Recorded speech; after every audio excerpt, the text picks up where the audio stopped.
स्वागत है एक बार फिर से आप सभी का आपके अपने चैनल पर। और आज की इस वीडियो में हम जो है हिंदी का दूसरा वीडियो देखने जा रहे हैं। और आपके फॉर्म आ चुके हैं। जिन लोगों ने अभी तक फॉर्म नहीं फिल किया है वो लोग फॉर्म फिल कर ले। BA LLB LLB सभी क्लासेस के फॉर्म आ चुके हैं, सभी के फॉर्म फिल हो रहे हैं। तो जल्द से जल्द अपना फॉर्म सभी लोग फिल कर लीजिए। और ये जान लीजिए कि जून के पहले सप्ताह से पहले आपका जो है एग्ज़ाम हो जाना है। तो ऐसा यूनिवर्सिटी के द्वारा बताया जा रहा है, ठीक है। तो अगर जून के पहले सप्ताह या दूसरे सप्ताह से पहले आपका पेपर हो जाना है तो अपनी तैयारी थोड़ी सी आप लोग ज़्यादा करिए। और अब जो है रेगुलर बेसिस पे आपको वीडियोस मिलेंगी, क्योंकि जो भी मैंने छुट्टी ली थी वो सारी छुट्टी अब जो है पूरी हो चुकी हैं। और अब प्रॉपर आपको जो है क्लासेस मिलती रहेंगी। तो चैनल पे जो लोग नए होंगे चैनल को सब्सक्राइब कर लेंगे और वीडियो को अधिक से अधिक शेयर कर देंगे। तो चलिए स्टार्ट करते हैं आज का वीडियो बिना विलम्ब किए हुए। देखते हैं पहला प्रश्न। हिंदी के जो है आपके 10 क्वेश्चंस आपके एग्ज़ाम में आएंगे। और हिंदी बहुत अच्छा है कि आपको 10 क्वेश्चन अगर आप अच्छे से पढ़े हैं तो 10 का 10 आपका सही हो सकता है। कोई क्वेश्चन छोड़ना नहीं है, माइनस मार्किंग होनी नहीं है। मैं एक वीडियो और आप लोग को डिटेल में बताऊंगी कि कैसे क्वेश्चन पुट करने हैं, कितने क्वेश्चन करने होंगे, माइनस मार्किंग होगी कि नहीं होगी, सारे डिटेल में मैं आपको बताऊंगी। चलिए आज का वीडियो देखते हैं। गायक का संधि विच्छेद होगा। गायक का संधि विच्छेद होगा। आशा करती हूँ कि बहुत सारे लोगों ने यहाँ पे आंसर भी कर दिया होगा, लेकिन आप सभी के आंसर जो है बिल्कुल मैं जहाँ तक बता पा रही हूँ वो क्या है, गलत है। अब आपके आंसर गलत क्यों है, मैं ऐसा क्यों बोल रही हूँ, क्योंकि मुझे पता है कि आप लोगों ने आंसर क्या ट्रिक किया होगा। आप लोगों ने पहला आंसर ट्रिक किया होगा, लेकिन ये आंसर बिल्कुल गलत है। आंसर सही क्या हो जाएगा, ऑप्शन सी इसका क्या है, प्रश्न का सही आंसर है। गै धन अक जो हो जाएगा, गायक का संदेश विच्छेद सही होगा, ठीक है। तो सी आंसर हो जाएगा। चलिए अगला प्रश्न देखेंगे। प्रतिवर्ष नदी में बाढ़ आ जाती है, वाक्य में किस प्रकार का संज्ञा है। तो प्रतिवर्ष देखिए, पहली बात जहाँ पे नदी दिखे, पहाड़ दिखे, ठीक है, या भेड़ दिखे, यानी कि ये क्या कर रहा है, पूरे समूह को, पूरे जाति को डिनोट कर रहा है। अब नदी में नाम तो नहीं लिया ना गया है ना कि किस नदी की बात की जा रही है, ठीक है। तो यहाँ पे पूरी नदी का क्या किया जा रहा है, मतलब नदी के समूह की बात की जा रही है कि नदियों में जो है या फिर नदी में जो है प्रतिवर्ष बाढ़ आ जाती है। तो नदी की जाति को, पूरे उसके समूह को डिनोट यहाँ पे किया जा रहा है। तो जब उसके जाति को डिनोट किया जा रहा है, उसके समूह को डिनोट किया जा रहा है, तो वहाँ पे क्या आंसर हो जाएगा, जातिवाचक संज्ञा हो जाएगी। ऑप्शन 20 प्रश्न का सही आंसर हो जाएगा। चलिए अगला प्रश्न देखेंगे।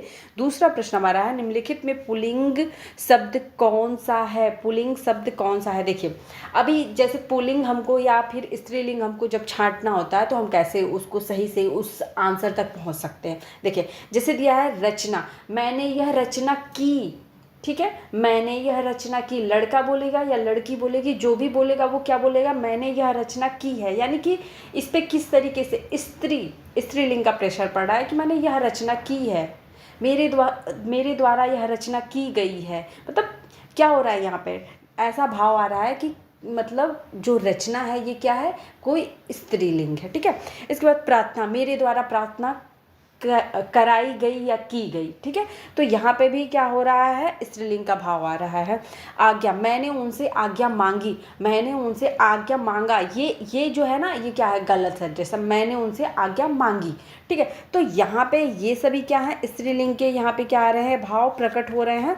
और हमको क्या बताना है, पुल्लिंग कहाँ पे है। तो आप इसको देखो, इसको बना करके वाक्य देखो कि क्या हो रहा है कि मतलब अगर मैंने पत्र लिखा, लड़की होगी तो भी बोलेगी कि मैंने एक पत्र लिखा, ठीक है। लड़का होगा वो भी बोलेगा यही, मैंने एक पत्र लिखी नहीं होगा। मैंने, मान लीजिए कोई लड़की ही बोले तो ये नहीं बोलेगी मैंने एक पत्र लिखी, वो भी यही बोलेगी मैंने एक पत्र लिखा, ठीक है। तो पत्र लिख, तो पत्र के साथ में कैसा भाव आ रहा है, पत्र के साथ में ऐसा भाव आ रहा है कि ये क्या है, पुल्लिंग है। और हमसे ऑप्शन में क्या पूछा गया है कि पुल्लिंग शब्द कौन सा है। तो इसी प्रकार से जब भी आपके सामने कोई भी एग्जाम में शब्द दिया होगा तो आप उसको क्या करेंगे, उसको ऐसे ही वाक्य के द्वारा उसको प्रोनाउंस करके, उसको बोल करके, अपने भाषा में प्रयोग करके उसको देख लेंगे कि क्या सही आंसर हो सकता है, ठीक है। ये होता है एग्जाम में सही आंसर करने का तरीका, अगर क्वेश्चन नहीं आ रहा है तो भी।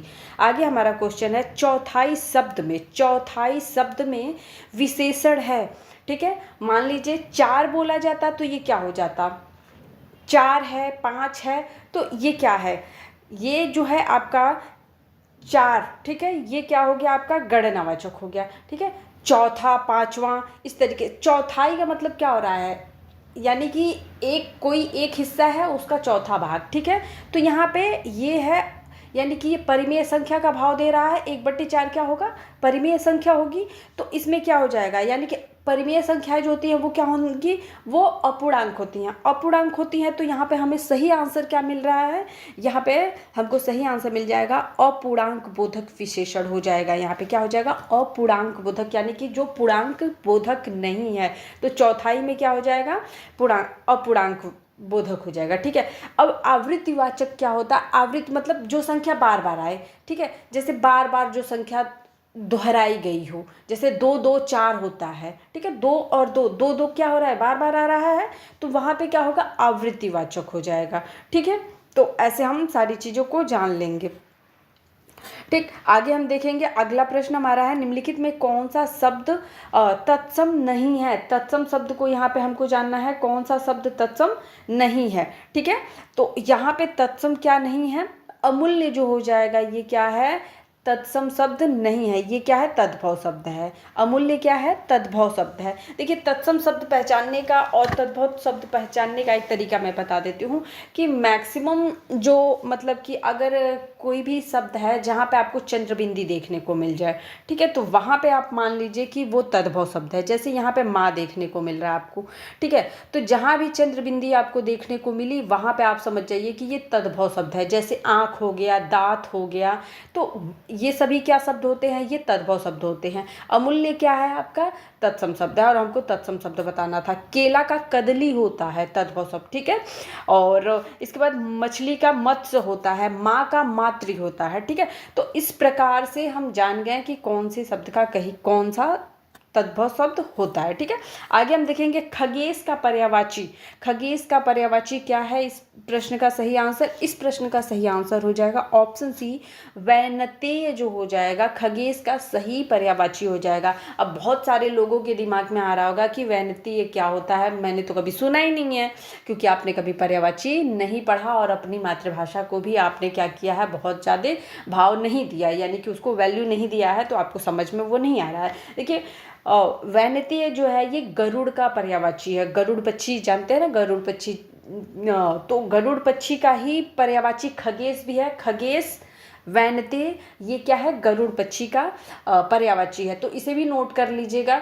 देखिए, क्वेश्चंस को थोड़ा सा कॉम्प्लिकेशंस में इसलिए डाला गया है ताकि आपको ज़्यादा से ज़्यादा चीज़ें समझ में आएँ, और आप कोई और भी एग्ज़ाम दो, अगर इन केस कभी भी कोई एग्ज़ाम देते हो तो आपकी पकड़ अच्छी हो, ठीक है, तो आप कोई भी एग्ज़ाम क्रैक कर पाओ। ये नहीं कि बस एक लेवल तक ही सीखो और ज़िंदगी में कुछ नहीं, बस यहीं तक रह जाना है, नहीं, आगे बढ़ो, ज़्यादा से ज़्यादा चीज़ों को जानो।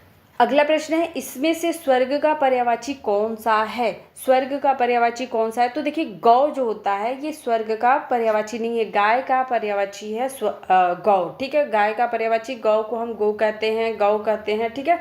तो ये इसका पर्यायवाची है। लेकिन यहाँ पे जो दिया हुआ है बैकुंठ, दिव्य धाम, नाक, ये सभी क्या है, ये आपका स्वर्ग का पर्यायवाची है। स्वर्ग के और भी पर्यायवाची होते हैं, कौन कौन से, गोलोक, ठीक है, गोलोक, दिव्य धाम, नाक, बैकुंठ, इसके बाद परम धाम, सुलोक, देवलोक, ठीक है। तो ये सभी क्या है, सुरलोक, तो ये सभी क्या है, सभी क्या हैं आपके बैकुंठ के या फिर स्वर्ग के या फिर दिव्य धाम के, ये सभी पर्यायवाची हैं। तो इसे भी नोट कर लीजिएगा कि स्वर्ग को क्या क्या जानते हैं। चलिए आगे हमारा प्रश्न है, धर्म बुद्धि में कौन सा समास है। धर्म बुद्धि में कौन सा समास है, ये जानेंगे। तो अच्छा, आप लोग भी इसका सही आंसर कमेंट में बताया करिए कि कौन सा सही आंसर हो सकता है। बस मैं कोशिश करूँगी कि आप लोगों को ज़्यादा से ज़्यादा चीज़ें इधर ही पढ़ा दूँ, ताकि आगे आपको ज़्यादा चीज़ें, एग्ज़ाम से पहले आपको सारी चीज़ें बस रिवाइज करनी हो। वैसे आपका एग्ज़ाम जो है करीब में ही है, लेकिन फिर भी आपको एग्ज़ाम से पहले सारी चीज़ें करा देनी है मुझे। देखिए, इस प्रश्न का सही आंसर हो जाएगा कर्मधारय समास। क्या हो जाएगा? कर्मधारय समास। ऑप्शन सी बुद्धि धर्म बुद्धि में क्या है? कर्मधारय समास है। ठीक है, आगे हम देखेंगे। हमारा प्रश्न है हिंदी का प्रथम मौलिक उपन्यास है।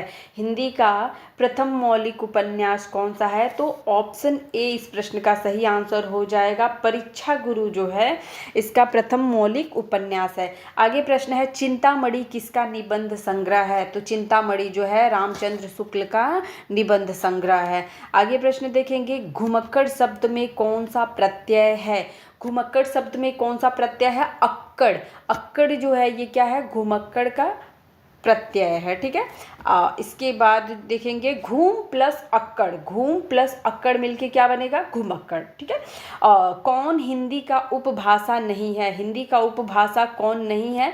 तो मराठी जो है ये हिंदी की उपभाषा नहीं है, जबकि पूर्वी हिंदी, पश्चिमी हिंदी, राजस्थानी और बिहारी हिंदी और इसके बाद आपकी पहाड़ी हिंदी, ये 5 यानी कि 5 जो हैं ये हिंदी की उपभाषाएं हैं। क्या हैं? उपभाषाएं हैं। कौन कौन सी? पूर्वी हिंदी, पश्चिमी हिंदी, राजस्थानी हिंदी, पहाड़ी हिंदी और बिहारी हिंदी, ये 5 जो हैं हिंदी की उपभाषाएं हैं। इसे भी आप ध्यान में रखेंगे। सही वर्तनी, सही शब्द कौन सा लिखा हुआ है हमको ये बताना है।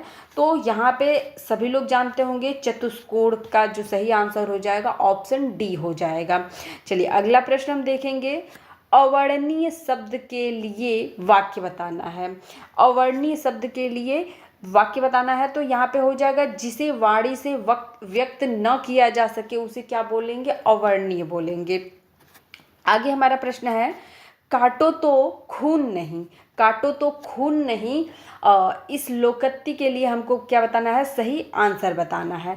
तो काटो तो खून नहीं मतलब भय के कारण क्या? सुन्न पड़ जाना, स्तब्ध हो जाना। कभी कभी डर के कारण लोग एकदम बिल्कुल मतलब जैसे बोलते हैं ना सांप सूंघ गया क्या, बिल्कुल सुन्न पड़ जाना। ठीक है, तो डर के कारण बिल्कुल स्तब्ध एक जगह पे खड़े हो जाना। ठीक है, तो वही ऑप्शन सी इस प्रश्न का क्या हो जाएगा? सही आंसर हो जाएगा। आगे प्रश्न है अष्टछाप के कवि नहीं है। अष्टछाप के कवि कौन नहीं है इसमें से? तो अष्टछाप के कवि नाभादास नहीं है। आगे प्रश्न है सूक्ष्म शब्द का विलोम होगा। सूक्ष्म मतलब छोटा। ठीक है, स्थूल हो जाएगा। क्या हो जाएगा? स्थूल हो जाएगा। आगे देखेंगे अवली और आविल का अर्थ होता है। तो अवली का अर्थ होता है पंक्ति और आविल का अर्थ होता है गंदा। तो ऑप्शन डी इस प्रश्न का सही आंसर हो जाएगा। अगला प्रश्न अत्याचार अत्याचार शब्द में उपसर्ग है। तो अत्याचार में क्या होता है? अति धन आचार। ठीक है, अति धन आचार, तो अत्याचार अति। ऑप्शन ए इस प्रश्न का सही आंसर हो जाएगा। अति उपसर्ग के साथ में क्या बना है? अत्याचार बना है।